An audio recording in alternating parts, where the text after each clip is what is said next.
Hello बच्चों, तो कैसे आप लोग। आशा करता हूँ आप मज़े में होंगे। आपका स्वागत करता हूँ इस प्लेटफॉर्म लर्न विद ग्लोरियस 2.0 में।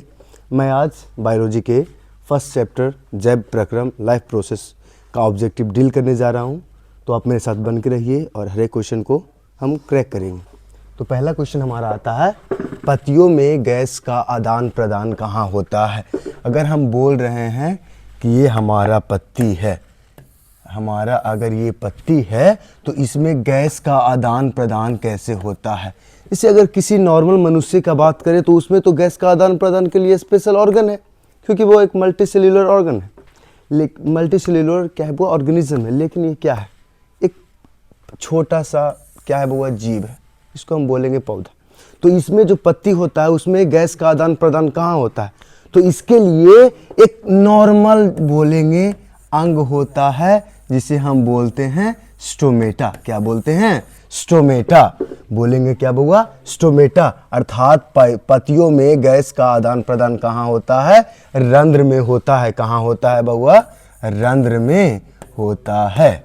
इसका आंसर क्या हो जाएगा, रंध्र हो जाएगा। आगे चलेंगे, पौधों में बाष्पोत्सर्जन किस भाग में होता है। पौधों में बाष्पोत्सर्जन किस भाग में होता है। हम बोलेंगे पौधों में जो बाष्पोत्सर्जन होता है, यानी बाष्प का निकलना, ये बाष्पोत्सर्जन उत्सर्जन का एक पार्ट है। तो हम बोलेंगे कि उत्सर्जन, पौधा में उत्सर्जन किस भाग से होता है, तो हम बोलेंगे इसके लिए भी एक नॉर्मल क्या होता है, पत्ती यूज होता है। क्या होता है, पत्ती यूज होता है। फिर अगला हमारा क्वेश्चन है, मानव रक्त में उपस्थित यूरिया की सामान्य मात्रा। तो अगर हम बोल रहे हैं क्या कि ब्लड है, तो ब्लड में क्या होता है, कुछ अशुद्धियां भी पाई जाती है, जिसे हम बोलेंगे नाइट्रोजनस बेस्ड बोलेंगे। जैसे अमोनिया हो गया, हमारा यूरिया हो गया, यूरिक एसिड हो गया। तो यही पूछ रहा है हमारा क्वेश्चन कि हमारा अगर ब्लड है तो ब्लड में यूरिया की सामान्य मात्रा कितनी है। तो ब्लड में यूरिया की सामान्य मात्रा होती है 40 mg पर dl। 40 mg पर dl। हमारा आंसर क्या हो जाएगा, चौथा सही हो जाएगा। अगला हमारा क्वेश्चन है, रक्त में आयरन की कमी से कौन होने वाला रोग कौन सा है। तो हम बोलेंगे कि हमारा ब्लड जो होता है, ब्लड में पाया जाता है एक धातु जिसे बोलते हैं क्या बउआ, आयरन बोलते हैं। आयरन कैसे होता है, तो आपने नाम सुना होगा आरबीसी का। आरबीसी में पाया जाता है हीमोग्लोबिन, जो एक पिगमेंट होता है। जो क्या होता है, पिगमेंट होता है। यहाँ जो हेम है, ये हेम का मतलब ही होता है आयरन, और ग्लोबिन का मतलब होता है प्रोटीन। ग्लोबिन का मतलब क्या होता है, प्रोटीन होता है। तो ये बोलेंगे कि ब्लड में हमारा धातु पाया जाता है आयरन। तो क्वेश्चन हमारा है कि अगर हमारे ब्लड में से आयरन का कमी होगा तो कौन सा रोग होगा, कौन सा रोग होगा। तो क्या बोलिएगा आप, एनीमिया रोग होगा। कौन सा रोग होगा, एनीमिया रोग होगा। अगला हमारा क्वेश्चन है, कौन सी क्रिया सभी जीव के लिए अनिवार्य है। अर्थात कौन सा ऐसा क्रिया है जो सभी जीवों के लिए अनिवार्य है। पहला हमारा ऑप्शन है प्रकाश संश्लेषण, दूसरा है बाष्पोत्सर्जन, तीसरा है श्वसन, चौथा है चलन। तो हम बोलेंगे प्रकाश संश्लेषण सिर्फ पौधों के लिए अनिवार्य है। प्रकाश संश्लेषण सिर्फ पौधों के लिए अनिवार्य है। बाष्पोत्सर्जन भी किसके लिए अनिवार्य है, पौधों के लिए। लेकिन जो श्वसन होता है वो सभी जीव के लिए कंपलसरी होता है। अर्थात हमारा आंसर क्या होगा, श्वसन होगा। क्या मैंने सही टिक किया जी, श्वसन सही होता है। अगला क्वेश्चन की तरफ चलते हैं, श्वसन क्रिया के दौरान कितनी प्रतिशत ऊर्जा ताप के रूप में निष्कासित होती है। तो जब श्वसन का क्रिया होता है, रेस्पिरेशन का जब क्रिया होता है, तो 20% जो ऊर्जा होता है वो क्या होता है, निष्कासित होता है। तो आपका ऑप्शन क्या हो जाएगा, 20%। आगे बढ़ते हैं, अगला क्वेश्चन हमारा है, मनुष्य में वृक्क एक तंत्र का भाग है जो संबंधित है। बोल रहा है कि मनुष्य में वृक्क पाया जाता है, वो किस तंत्र का भाग है, किस तंत्र का भाग है। तो वृक्क का मतलब होता है बउआ किडनी। आप नॉर्मल भाषा में क्या बोलेंगे? ब्रिक को किडनी। किडनी क्या कार्य करता है? किडनी जी, किडनी कार्य करता है हमारे शरीर से अशुद्धि को निकालने में। जैसे आप लोग को मैंने बताया कि ब्लड में कुछ अशुद्धियां भी पाई जाती है, ब्लड में अशुद्धियां भी पाई जाती है। तो अब ब्लड में अशुद्धियां पाई जा रही है, सॉरी फॉर डिस्टर्बेंस, ब्लड में अशुद्धियां पाई जाती है, तो अशुद्धियां को फिल्टर करने का काम करता है किडनी। कौन काम करता है? किडनी। तो हम बोलेंगे कि ब्रिक जो है वो किससे संबंधित है, किस तंत्र से संबंधित है? पोषण से, श्वसन से, उत्सर्जन से, परिवहन से। तो क्या आंसर होगा जी? पोषण में ब्रिक का कोई कार्य नहीं है। दूसरा आ गया हमारा श्वसन। अगर मेन रूप से बोलेंगे पोषण में, तो पोषण में हमारा पेट, हमारी छोटी आंत और बड़ी आंत का भूमिका होती है। तो ब्रिक का पोषण से कोई भी संबंध नहीं है। दूसरा हमारा श्वसन, तो श्वसन में हमारा क्या आता है? श्वसन में हमारा नाक, हमारा लैरिंग्स पाइप, हमारा फेफड़ा कार्य करता है, तो उसमें भी ब्रिक का कोई कार्य नहीं है। उत्सर्जन का मतलब होता है हमारे शरीर से अशुद्ध पदार्थ को निकालना। तो किडनी जो होता है बउआ उसी में कार्य करता है, अर्थात हमारा आंसर क्या होगा? उत्सर्जन होगा, उत्सर्जन होगा। और परिवहन का बोलेंगे तो परिवहन में कार्य करता है हमारा हार्ट, हमारा हार्ट जिसे आप बोलते हैं दिल। क्या करता है? तो हमारे शरीर में जितना भी अशुद्ध रक्त है, अशुद्ध कहने का मतलब ये नहीं कि उसमें गंदगी पाया जा रहा है, अशुद्ध कहने का मतलब उसमें ऑक्सीजन की मात्रा नहीं है, उसमें ऑक्सीजन की मात्रा नहीं है। तो वो परिवहन में क्या होता है? हमारा अशुद्ध जाता है और दिल उसको फिल्टर करता है, लेके किसकी मदद से? लंग्स की मदद से। और लंग्स की मदद से जब फिल्टर होता है तो नीले के पास आता है और हमारा महाधमनी द्वारा पूरे शरीर में क्या हो जाता है? ट्रांसफर हो जाता है। अगला क्वेश्चन की तरफ बढ़ेंगे। पादप में जाइलम उत्तरदायी होता है। पादप में जाइलम क्या होता है? उत्तरदायी होता है। तो आपका जब पढ़ेंगे बउआ जाइलम के बारे में पढ़ेंगे तो बोला जाता है ज से जाइल और ज से जाइलम, अर्थात ज से जल और ज से जाइलम। यानी जाइलम का कार्य है जल का परिवहन करना, जल का परिवहन करना। जैसे हम बोलेंगे ये एक उत्तक है जो पाया जाता है पौधों में। इसमें क्या होता है? जो कोई भी पौधा होता है वो क्या करता है?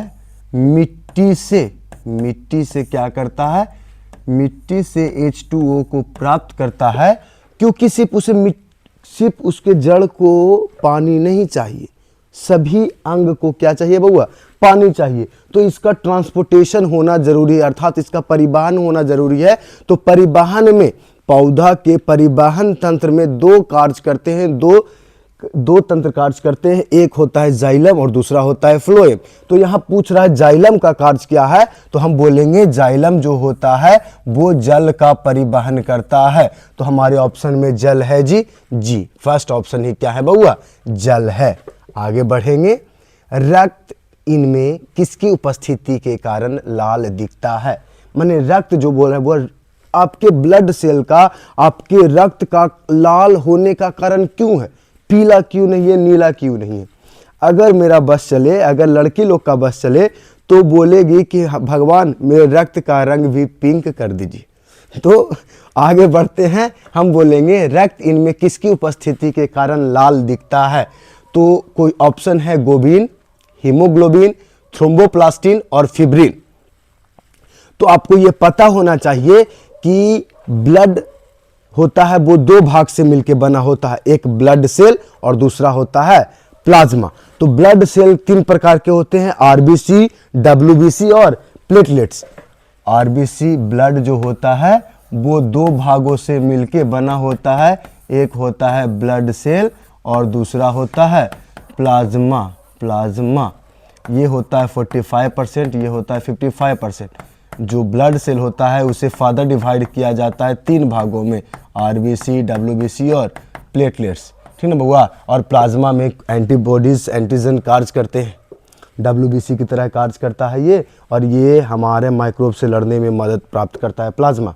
ये फ्लूइडी पार्ट होता है और ये solid part of the body होता है। तो हम बोलेंगे रक्त में क्या पाया जाता है जिसके कारण रक्त लाल दिखता है, तो रक्त में पाया जाता है हीमोग्लोबिन। हीमोग्लोबिन पाया जाता है, हीमोग्लोबिन पाया जाता है, जिसके कारण हमारा रक्त क्या होता है, लाल दिखता है। अर्थात हमारा आंसर क्या होगा, हीमोग्लोबिन। पौधा के वायवीय भागों से जल के निष्कर्ष की क्रिया क्या कहलाती है। हम बोलेंगे पौधा के वायवीय भागों से जल का निकलना क्या कहलाता है, तो आंसर क्या होगा बउआ, परागन नहीं जी, निषेचन नहीं, विसरण और बाष्पोत्सर्जन।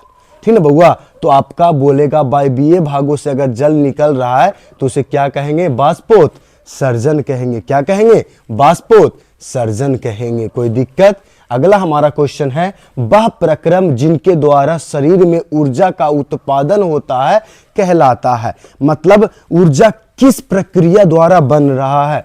पहला आता है हमारा श्वसन, दूसरा पोषण, तीसरा उत्सर्जन, चौथा उत्तेजनशीलता। तो हम बोलेंगे पोषण जब लेते हैं बउआ, तो पोषण से हमारा शरीर के पास सिर्फ जाता है।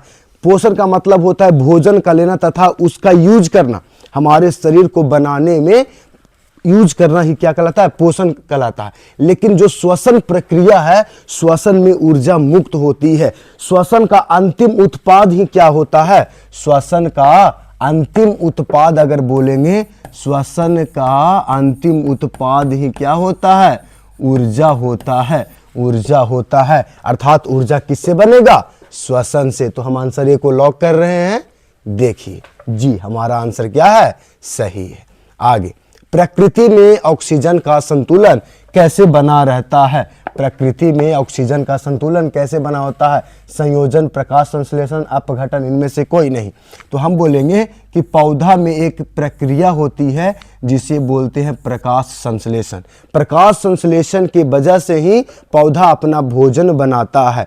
देखिए बउआ, पौधा जब प्रकाश संश्लेषण प्रक्रिया करता है तो उसका समीकरण किस प्रकार होता है, 6CO2 प्लस 12H2O,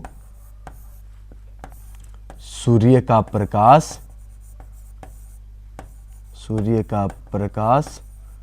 और क्लोरोफिल। जब इतना होगा तो ये बनाएगा क्या बउआ, बनाएगा ग्लूकोज बनाएगा। क्या बनाएगा, ग्लूकोज बनाएगा।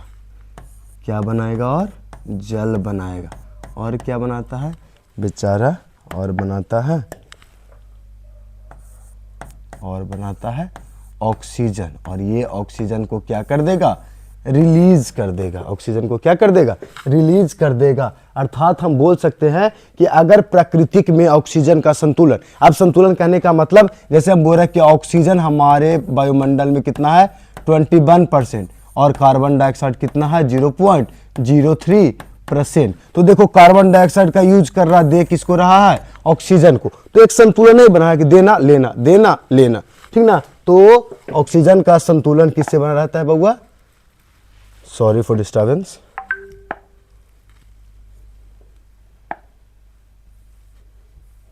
प्रकाश संश्लेषण प्रक्रिया द्वारा, प्रकाश संश्लेषण प्रक्रिया द्वारा मनुष्य में सांस लेने और छोड़ने की क्रिया को क्या कहते हैं, मनुष्य में सांस लेने तथा छोड़ने की क्रिया को क्या कहते हैं, श्वसन कहते हैं, श्वासोच्छ्वास कहते हैं, निश्वसन कहते हैं, या निश्वसन कहते हैं। तो देखिए बुआ, सांस लेना और सांस छोड़ना दोनों अगर एक साथ हो रहा है तो इस प्रक्रिया को हम बोलते हैं श्वासोच्छ्वास। क्या बोलते हैं, श्वासोच्छ्वास। तो हमारा ऑप्शन नंबर बी सही हो जाएगा। क्या हो जाएगा, श्वासोच्छ्वास। मैग्नीशियम पाया जाता है। देखिए मैग्नीशियम एक धातु है जो कहाँ पाया जाता है ये पूछ रहा है। तो ऑप्शन है क्लोरोफिल, ऑप्शन है लाल रक्तकण, बर्नी लवक और श्वेत रक्तकण। तो लाल रक्तकण में आपको हम पहले ही बताएं कि पाया जाता है आयरन। क्या पाया जाता है, आयरन। बर्नी लवक में कुछ ऐसा पाया नहीं जाता बउआ। बर्नी लवक का मतलब होता है ये पादप में पाया जाता है, जिसकी वजह से क्या होता है, रंगीन इसके लिए उत्तरदायी होता है। ठीक ना बउआ, कि आपका कलर कैसा होगा, फूल का कलर कैसा होगा, फल का कलर कैसा होगा, उसके लिए डिसाइडिंग होता है आपका क्या, बर्नी लवक। श्वेत रक्तकण का क्या है, तो श्वेत रक्तकण का कोई कलर नहीं होता, ये व्हाइट होता है। ये आप लोगों को पहले बता चुके, श्वेत रक्त का कलर क्या होता है, व्हाइट होता है। Sorry for disturbance. परेशानी आएगी, परेशानी से हमें लड़ना है। तो मैग्नीशियम जो होता है बउआ पाया जाता है हमारे क्लोरोफिल में। कहाँ पाया जाता है? क्लोरोफिल में पाया जाता है। मानव हृदय में पाए जाते हैं। जो मानव का हृदय होता है उसमें क्या पाए जाते हैं बउआ? तो देखिए ये आपका मानव हृदय हुआ। मानव हृदय में क्या होता है, क्या पाया जाता है, ये आपका क्वेश्चन है। ऑप्शन देखते हैं, 3 बेस में, 2 बेस में, 4 बेस में, 5 बेस, यानी पाए जाते हैं। बेस में का बात हुआ तो चैम्बर का बात हुआ, 1 चैम्बर, 2 चैम्बर, 3 चैम्बर और 4 चैम्बर। इसको बोलेंगे राइट एट्रियम, राइट वेंट्रिकल और लेफ्ट एट्रियम और लेफ्ट वेंट्रिकल। तो आपका ऑप्शन क्या हो जाएगा? 4 बेस में। क्या हो जाएगा? 4 बेस में। अगला क्वेश्चन है, कौन सा एंजाइम मिश्रित वसा का पाचन करता है? मतलब बोल रहा है कि कौन सा एंजाइम वसा का पाचन करता है, फैट का एब्जॉर्ब कौन करता है? तो आपका ऑप्शन नंबर देखिए, पेप्सिन है, ट्रिप्सिन है, लाइपेज है, इनमें से कोई नहीं। तो लाइपेज ही एक ऐसा एंजाइम है जो वसा का क्या करता है? पाचन करता है। तो ऑप्शन नंबर क्या हो जाएगा? हमारा सी सही हो जाएगा। सामान्य प्रकुचन दाब होता है। सामान्य प्रकुचन दाब होता है। तो किसी भी मनुष्य का नॉर्मल बीपी का बात करें तो 120/80 mmHg होता है। Hg मतलब पारा। तो हम बोलेंगे सामान्य प्रकुचन दाब का बात करेंगे तो कितना हो जाएगा? 120 हो जाएगा। क्या हो जाएगा? 120 हो जाएगा। अगला क्वेश्चन है, निम्नलिखित में कौन उभयलिंगी जंतु है? उभयलिंगी जंतु है केचुआ, मछली, शेर, बकरी। तो साफा साफा इसमें आप आंसर देख सकते हैं कि केचुआ ही एक ऐसा जंतु है जो क्या है? उभयलिंगी है। क्या है? उभयलिंगी है। मानव हृदय का औसतन प्रकुचन दाब है। देखिए आपने पहले सॉल्व किया, आपको बता चुके थे। देखिए ऑप्शन है 140/90, 120/80, 200/90, 150/90। तो आपको बताया कि सामान्य क्या होता है, नॉर्मल बीपी कितना है? 120/80। तो आपका ऑप्शन नंबर क्या साफा साफा क्या हो जाएगा? Option number B. हमारा लास्ट क्वेश्चन क्या है बउआ? इस सेशन का लास्ट क्वेश्चन क्या है? मनुष्य में वृक्क एक तंत्र का भाग है जो संबंधित है। तो वृक्क एक ऐसा भाग है, एक ऐसा अंग है जो उत्सर्जन में कार्य करता है, अर्थात हमारे शरीर से गंदगी पदार्थ को निकालने में कार्य करता है। अर्थात हमारा ऑप्शन नंबर क्या हो जाएगा? सी हो जाएगा। इसी के साथ मैं आज का क्लास खत्म करता हूं। हमारे साथ जुड़े रहिए और आगे आप हमारे इंग्लिश सर द्वारा उनका नरेशन का नोट्स देखिएगा, नरेशन के बारे में समझिएगा। तो आज के लिए इतना ही। आप हमारे साथ बन के रहिए, लाइक कीजिए, सब्सक्राइब कीजिए। Thank you for today.